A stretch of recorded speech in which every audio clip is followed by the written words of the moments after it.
Devil May Cry, the weirdest Resident Evil game.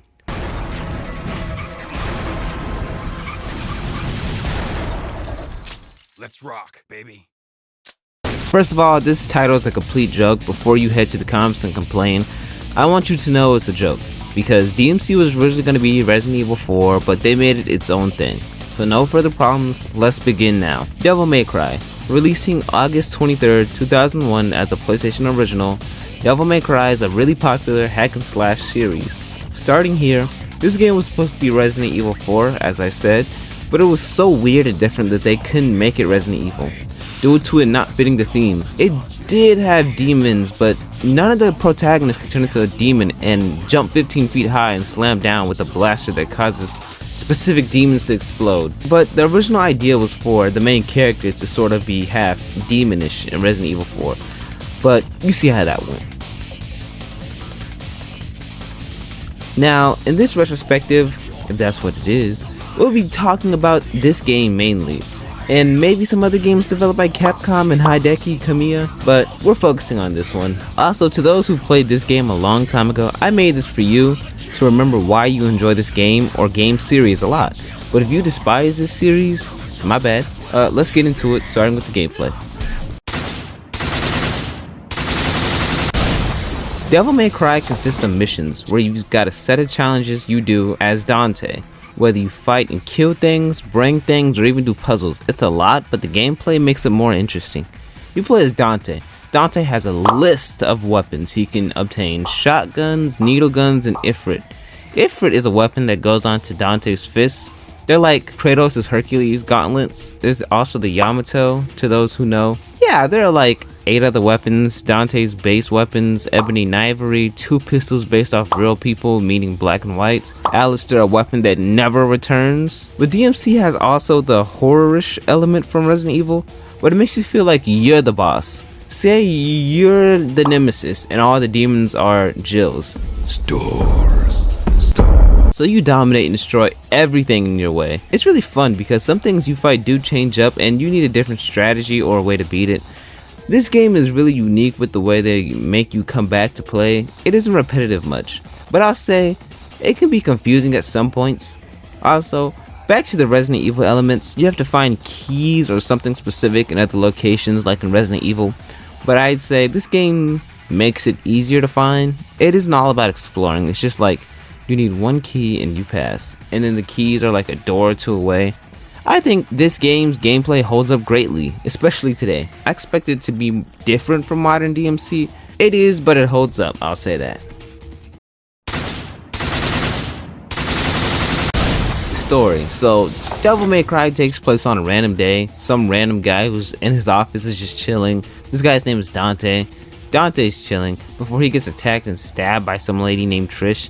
Dante survives and tells her he smokes demons and to leave him be. He was trying to figure out the demon who killed his mother and brother. Trish explains how her attack was just a test and the person who killed his family, Mundus, is gonna come back and resume slaughter. As it cuts to the castle where Trish ditches Dante to find his way through it, Dante ventures through it ready to rock. That's just a story basis. Really quick headphone warning, but I'll say, spoiler warning. If you don't want spoilers, please skip to the number on the screen. Thank you. Eventually, Dante encountering a demon by the name Nello Angelo, who fights Dante intensely. Also, this boss is a bit difficult. After being defeated, the devil reveals himself to be Virgil. Before I get any backlash, I don't know if this was retcon or not, because it sorta doesn't make sense. Eventually, Dante gets Sparta's sword and meets Trish, who betrays him and reveals she's working for Mundus to exterminate him. Dante fights, and Trish gets saved by him as Dante tells her he never wants to see her again. He says that the only reason why he saved her was due to her looking like his mom. Dante! Don't come any closer, you devil! You may look like my mother, but you're nowhere close to her. You have no soul. You have the face, but you'll never have her fire!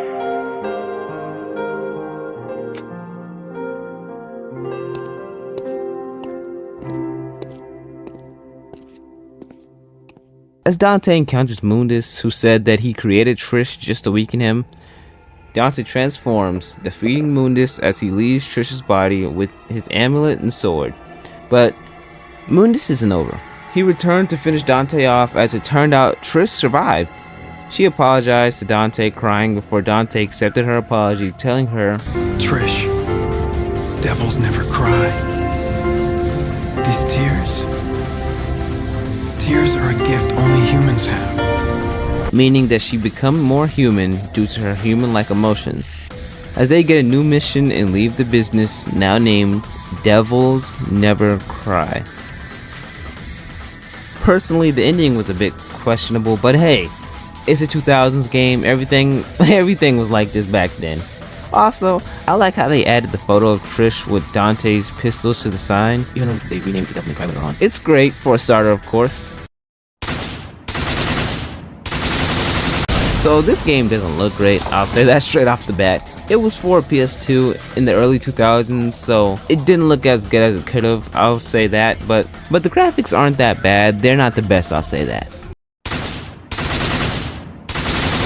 In DMC, the game's features, what can I say, consider mechanics, what can I consider mechanics worth adding?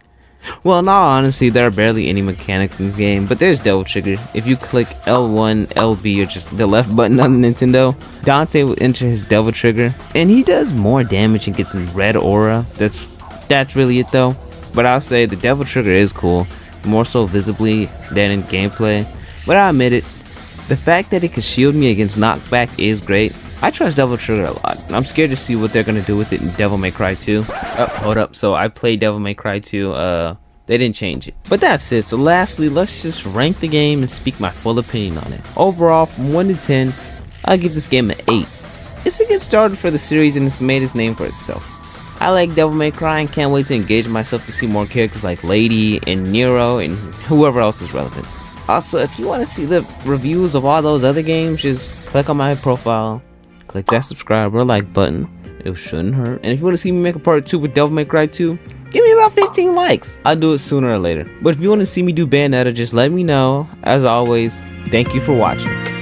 Goodbye.